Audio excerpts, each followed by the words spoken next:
Le 23 décembre 1996, le corps de Sophie Toscan du Plantier est retrouvé dans le jardin de sa maison de vacances en Irlande, avec de multiples traces de coups et blessures. Sur la scène de crime, aucun ADN. Mais très vite, Yann Bailey, un journaliste pigiste irlandais qui habite à quelques kilomètres, fait figure de suspect. Faute de preuves formelles, la justice irlandaise l'innocente.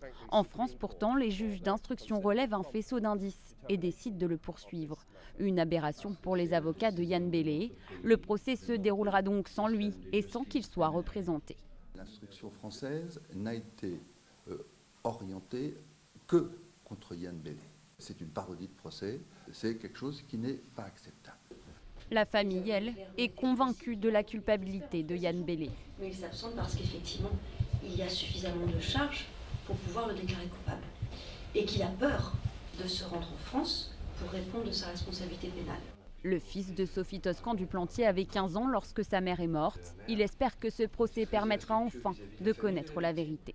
Depuis 23 ans, c'est comme si la cicatrice continuait de saigner. Donc je vis un pied devant l'autre, je regarde beaucoup devant. C'est un investissement d'énergie, c'est un investissement de temps, c'est un investissement financier. Et tout cela dans le seul but de rendre justice à ma mère. Jusqu'à présent, la justice irlandaise a toujours refusé la remise de Yann Bailey aux autorités françaises en raison de l'absence de réciprocité entre Dublin et Paris en matière d'extradition.